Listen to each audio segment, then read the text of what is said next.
Mr. McGovern.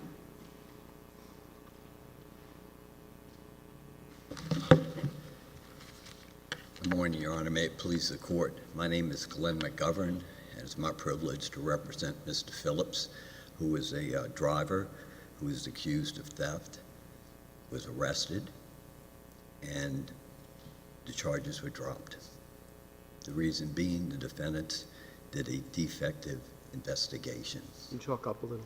Excuse me.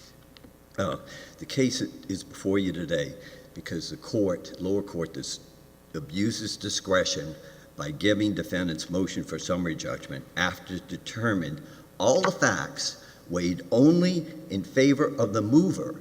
It totally disregarded all our affidavits and the other facts in this somewhat complicated technical situation dealing with their mechanism of how they trace packages electronically.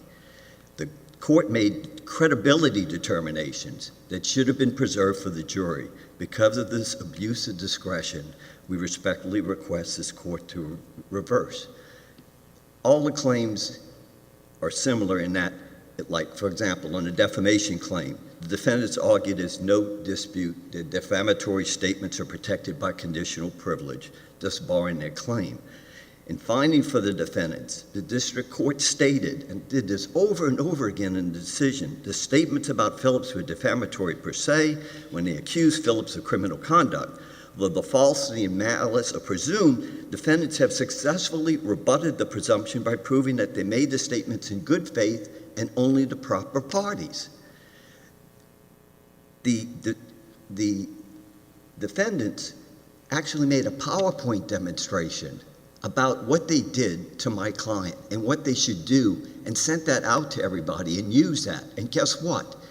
There was about 7 things that they were supposed to do in every investigation. They didn't do it here.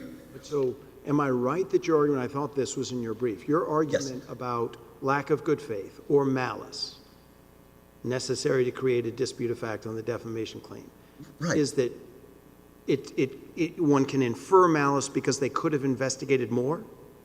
Now, they could have investigated more. I was going to get into it a little later, but there's electronic packaging, scanning that they do with these things. Guess There what? may be more. I thought the Supreme Court in the Kennedy decision that you both cite specifically says that that isn't a showing of malice. Good point, Judge. Okay. Kennedy decision was a different ball of wax, okay? It was a counterfeit dollar. The person reported a counterfeit dollar. The Supreme Court said, the district court granted summary judgment. The district court, the Supreme Court reversed that and saying, wait a minute, it's just a dollar. You know, they reported the dollar. This is a matter of community interest. And so they reported to law enforcement. They didn't do anything else. That's not what happened here. They had a law enforcement officer come out there, they checked, and he testified that there was nothing missing. The people this is Bed Bath & Beyond and Victoria's Secrets, which are under the L Brands umbrella, okay? So they said, there's nothing missing. There's nothing missing here. And so they refused to arrest him. And the other thing is what happened. Missing because the cartons that had been registered as delivered were actually there but opened up in the truck, right? That's not disputed. The cartons were delivered, okay? What it is, and let's see, what is it? If you look at RE35, there's a picture of how they pack these trucks to warehouse. It's a 26-foot box truck. They put all the boxes in. And, these are minimum wage employees. They always put them in wrong. They got the labels wrong way. He gets up. He drops his truck off. He gives them the keys. They pack the truck at the warehouse. They packed it wrong, as usual. And so there was 6 boxes or 7 boxes that were left over. He gets to the end of his route. He's got 6 or 7 boxes left. And so the investigators come up, and they say, oh, you got 6 or 7 boxes left. One of the guys opens the boxes, not him, opens the boxes. And what was his duty? His duty and the policy was when he's at the end of his route, he brings them back to the warehouse. These guys jumped the gun and didn't follow him back to the warehouse or make a call. They said they couldn't follow him. If you can't follow a 26-foot box truck, there's a problem. They didn't do video surveillance. They couldn't produce the scan history to show all of this. They don't have it. They gave me a PowerPoint, not a PowerPoint, a Excel spreadsheet, but not the scan history on this. And the other thing is, some of the boxes were, this company, these investigators, they used to salt boxes. They had so many problems at DICOM, at the warehouse. They would salt boxes to catch people. They wouldn't give us any information on whether they had problems with this facility. So the point is, the Kennedy case, I'm sorry, I digress. The Kennedy case was just about $1. And they said, look, they thought it was counterfeit. That's reasonable, acted in good faith. This thing is much more complicated. They didn't do a number of things that they should have done. They jumped the gun. The criminal charges were dismissed against the guy. And then they go to Baton Rouge afterwards, and they say, okay, look, we're going to give you a list of things. The cop says, give me a list of things. They can't come up with a list of things. They can't even get straight what was stolen or the value of the stolen. And the other thing is, these stores had what they call shrinkage. They were losing stuff. They didn't investigate any of the people. And about whether he took the properly gave the packages back or not, they had video cameras in the store. They have to in all their stores. They had video cameras in the warehouse. They have to. Did they look at any of that? No, they did not. They didn't do that. And that would be other evidence that he didn't do it. They didn't even look at the warehouse at all. They didn't even look at the warehouse at all. And then my guy gets fired. This was his, like a mom and pop company. He owned his own truck. He gets fired. He loses everything, loses a truck. They tell this other guy, and there's an affidavit which the judge overlooked, Ms. Mizell, that you cannot hire him. You cannot hire him. He can't come in any of our businesses, and so he doesn't get hired. And that's Mr. Mizell, and I forget, he's got a separate company. He tells that. Then there's a guy, David Pippins. This is really strange, too. When he's at the site, he gets a card. And Mr. Pippins in deposition says, no, that's not my card and everything. I wasn't out there. These guys give him David Pippins' card, who says loss manager of DICOM. Then at the end of the day, they call the office. The manager says, give the boxes to the 2 investigators and come on back. So he does, and then he's terminated. But the warehouse is known. They had an incident where they stole, Mr. Mizell's had a whole box truck stolen and everything by one of the employees. And like I said, they had salted in their policies, their PowerPoint. So we've got a list of everything they should do. And they don't say in a PowerPoint, hey, they exonerated this guy. They don't do that. But we've got a list of everything they should have done and how they were in bad faith. They didn't check the shrinkage in the store. They didn't check whether any of the store people were doing anything. The losses weren't reported, or a missing prize wasn't reported. This is interesting and everything. The scan documents, supposed to scan these, supposed to be in the store. They accused him. He didn't scan them in the store, Well, let's look at the videotape and see if he left the scanner in the store. He's supposed to leave the scanner in the store. They didn't contact Talbot and Duffy. That's the 2 experts in this. Who say they did a 100% job. They didn't contact any other Victoria's Secret or Bath and Body Works stores to confirm whether they had merchandise missing. The store in question on the day of the incident wasn't missing any product as confirmed by the law enforcement agency, and that's in the record at 1004. Defendants made no efforts to investigate the possibility that an employee in Bed Bath & Beyond or Victoria's Secrets could be the one responsible for any theft. That's in the record 1161. Defendants never questioned the store manager to inquire if Mr. Phillips left with the scanner, nor did they check the video surveillance footage to see if Phillips removed the scanner, ROA 1162. Defendants didn't even check the Dicom warehouse or their store video to see how the thing was packed, to check with the people that packed it, or look at the video, see if he did anything wrong, which would either prove or disprove their accusations of theft against Mr. Phillips, and that's in the record at 1145 to 46. The cartons under truck were not cross-referenced with the bills of lading, which would state the initial weight of the carton to determine if the cartons were tampered with, which is something that Tobin and Duffy said they do, which is in the record at 1147. And then they have the gall to do a PowerPoint demonstration about what a great investigation they did and going after Mr. Phillips, but they didn't do the above in this case. Although in the PowerPoint they said they're going to do all these things to get these guys and follow them and do video surveillance. Let's see something.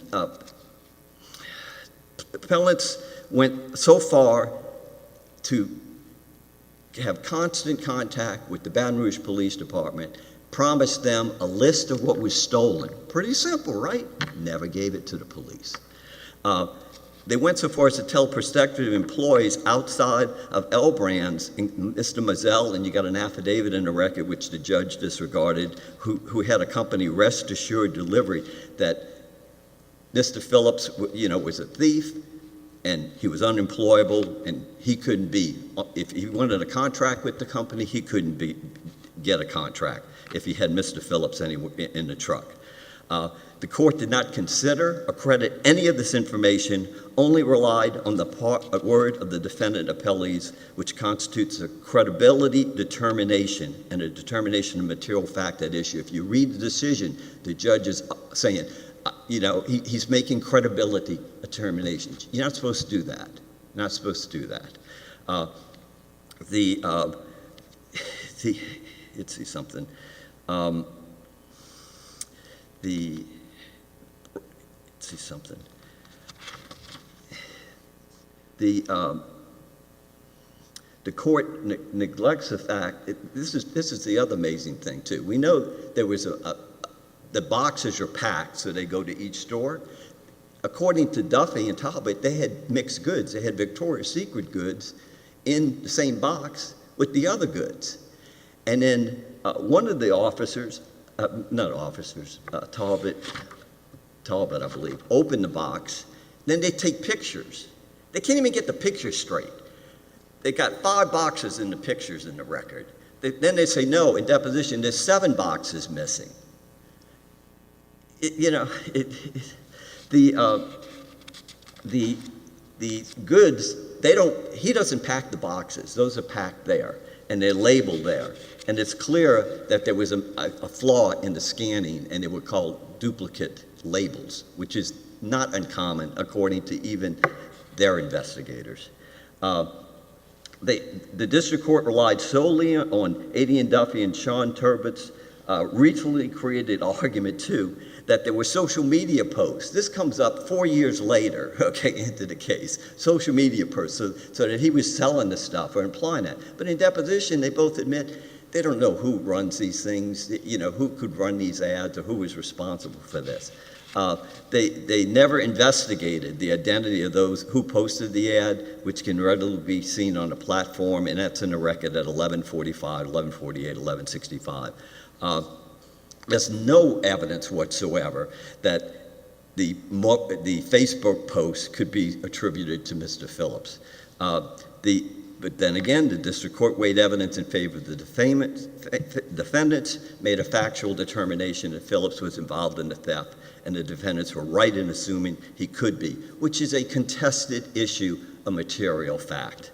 The judge in his decision doesn't even mention any of my evidence, doesn't even mention any of my affidavits, so why that's not true. And I think they missed totally the scanning issue and the duplicate labels and the lack of procedures that they followed that's in the record. It's for the jury to determine whether the defendants acted reasonably or with malice and reckless disregard. And this is a lot different than the Kennedy case where you just got $1, somebody says, I think it's counterfeit, and this when you got to check 7 or 8 things, and there's this technology involved. There's plenty of evidence here, if you look at what the plaintiff put on, that the defendants acted unreasonably with malice and reckless disregard. And really, they falsified some of the evidence. Like the pictures, they didn't take the pictures of all the boxes. They opened the boxes. They didn't go look at the warehouse, so they don't want to tell us about what was going on in the warehouse. Then they disseminated written materials outlining how they continued to investigate Mr. Phillips. His family members also employed as delivery drivers. Your time's expired. You get to say. Okay, I'm sorry. Thank you so much.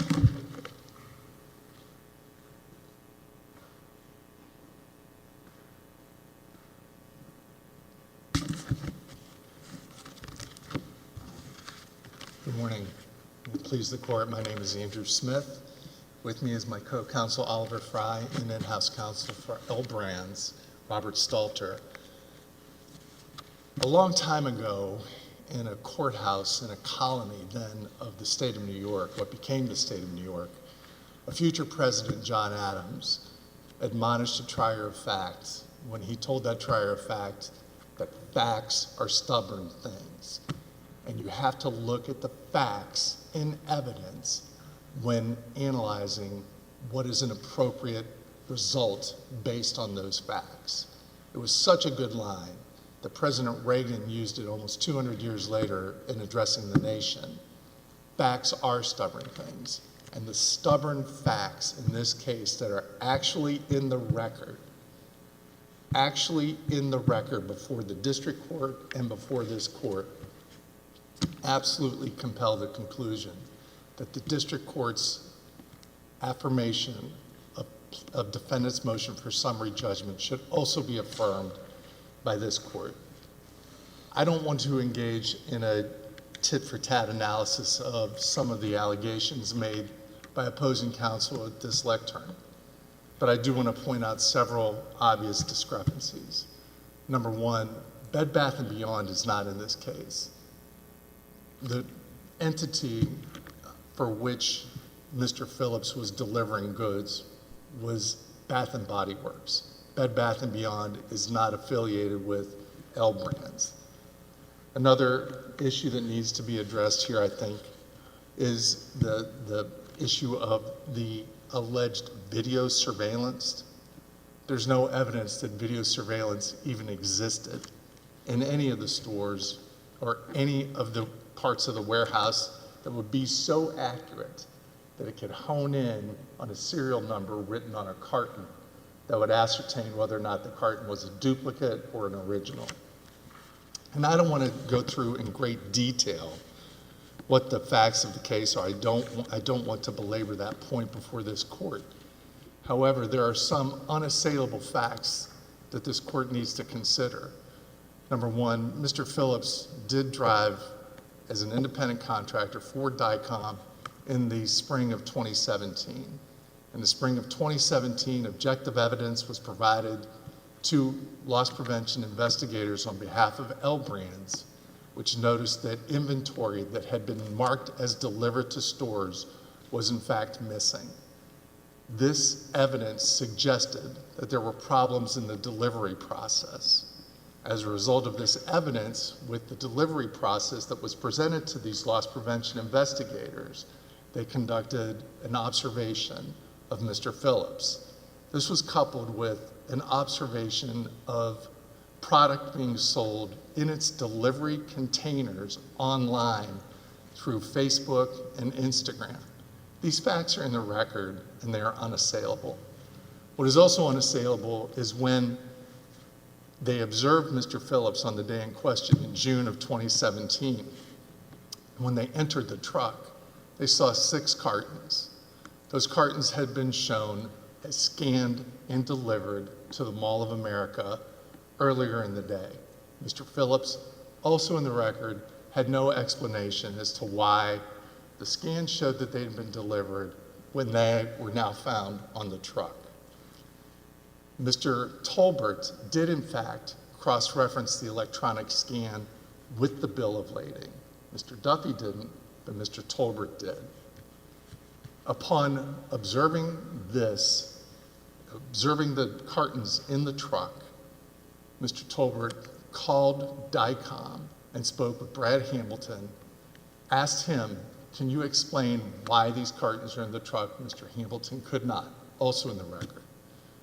Pursuant to his required job responsibilities, he also notified police. They reported their findings to police. So all of that took place in June. There was only one more set of communications, and that was the next day, June 27, when Mr. Tolbert and Mr. Duffy had follow-up conversation with representatives from DICOM and spoke with the detective from the East Baton Rouge Police Department. That's the entire record of communication in this case. But you would agree that's reporting a crime? I would agree with that. Okay. I would I agree thought in with your that. brief you were implying that their investigation, their communications didn't even trigger. I would agree that what they reported was the result of the investigation that they undertook. But I would also argue, for the sake of argument, say that that's not necessarily saying this man is a criminal. They reported the results of their investigation. I think it's saying he's a thief, and therefore that would be defamatory per se, unless you've got a case that says it's not. I think certainly the implication would be that this man stole this product, for sure. Okay. Yeah, for sure. So then But you're that checks into the qualified privilege, the conditional privilege which exists.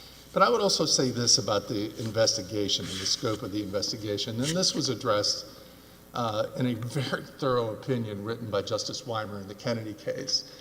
And in that case, this is what Justice Weimer said about investigations, quote, "A failure to investigate does not present a jury question on whether a statement was published with reckless disregard for the truth." So really the question in this case is, was the result of this painstaking investigation undertaken by Messrs. Tolbert and Duffy done in reckless disregard of the truth? And clearly the answer to that is no.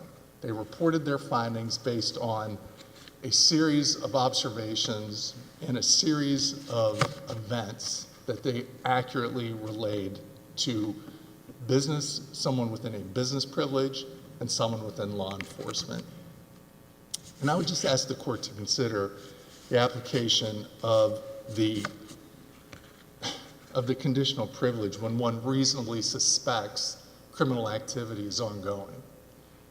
If I'm standing at my kitchen window and I see someone looking at my garage with a flashlight and they're bending down and they're trying to look at something that's in my garage, I can reasonably believe that they're trying to break into my garage. They may be trying to steal something that's in my garage.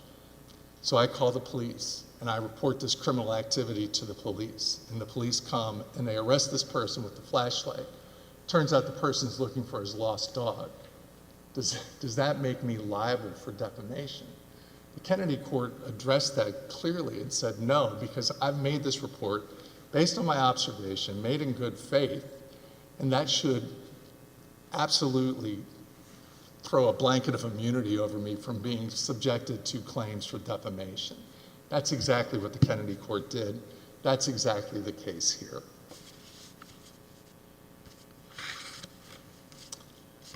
So the one thing I do want to address, I think it needs to be addressed, the conditional privilege applies in law enforcement, that is clear, but the conditional privilege of good faith reports of suspected activity also falls within the business relationship, and that was addressed in the Eastern District Court case of Louisiana called Maggio versus Liz Tech Jewelry, a case which was never appealed and which has been upheld.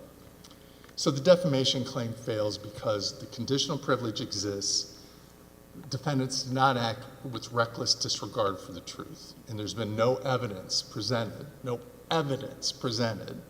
argument is just that they rushed. You're saying Kennedy covers that. What about the allegation that your clients actually called family members? They didn't go to the police. They didn't just go to the police and the businesses. They actually started calling others to slur him. There's no evidence in the record, Your Honor, that they actually called family members What the evidence is that Mr. Tolbert created notes, prep notes, not unlike the prep notes I made for presenting this case to you today, of an investigation outline, things that could be done in the throes But you're, of the investigation. I don't mean to cut you off. Your answer is there's no evidence of that. There's no evidence of that, period.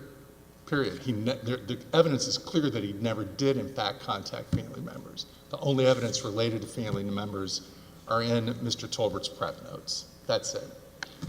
So we turn to the malicious prosecution case. Again, the conditional privilege applies. But even more importantly, in the malicious prosecution case is the intervening acts of the police department in pursuing a warrant, the intervening act of a judge granting a warrant, the intervening act later of the arresting officer acting on the warrant, and ultimately the intervening act of a district attorney deciding not to pursue criminal charges. So we have the conditional privilege, we have the intervening acts, and as Judge Ash pointed out in the district court, the plaintiff was never prosecuted. So it's a little difficult to jump to the conclusion that there's a malicious prosecution case with no prosecution.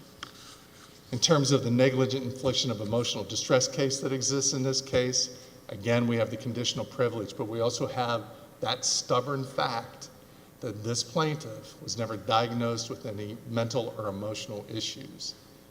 He was never diagnosed with mental or emotional issues, and he never sought treatment for mental or emotional issues. The last two claims in the case that were present before the district court, but which were not argued on appeal to this court, were the claims of false arrest and intentional infliction of emotional distress. As this court has noted in the Crows for Humana case, if a plaintiff fails to brief an issue in their opening brief, it is, as a matter of law, waived and abandoned by the plaintiff. So because we have the addition, the appearance of the conditional privilege, because there's been no proof of the reckless disregard standard articulated by the Kennedy court, we believe that the district court's decision should be affirmed in its entirety. I'm happy to answer any questions, but if not, I will yield my time to the court.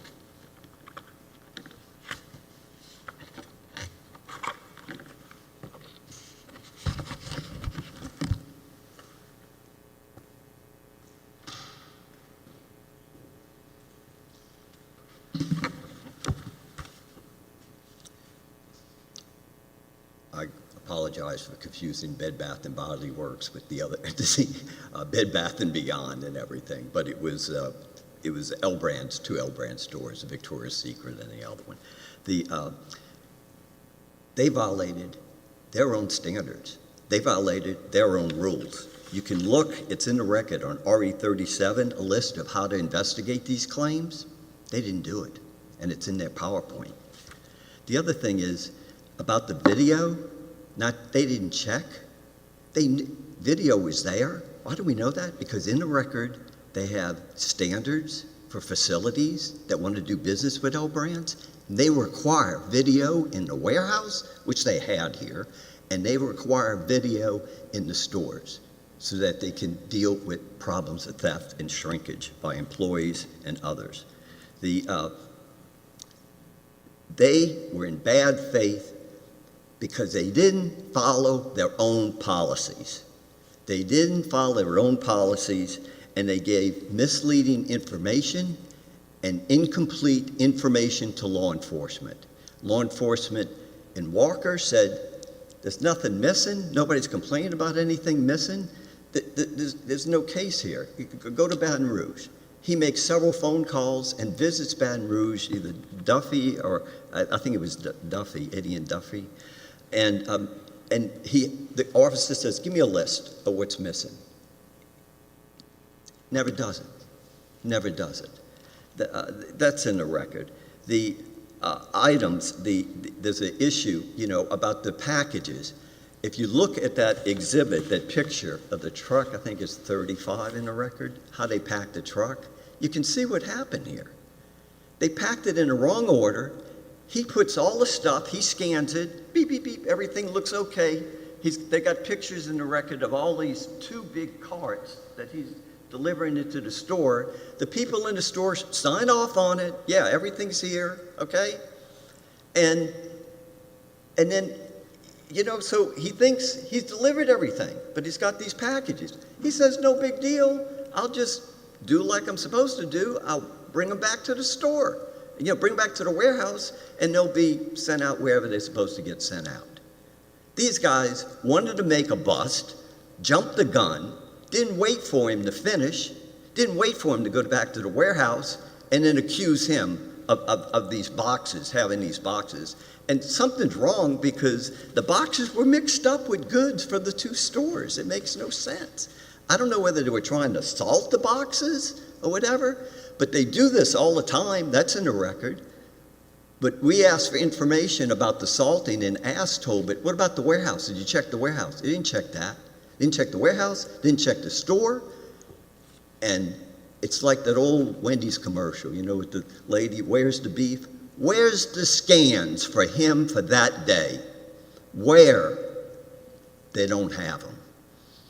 And they make up an Excel spreadsheet to say that this guy's guilty and ruin his life.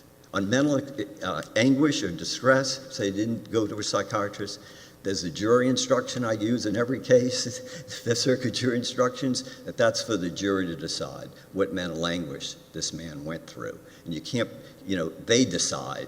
We don't have a computer doing it. They decide based upon their experiences.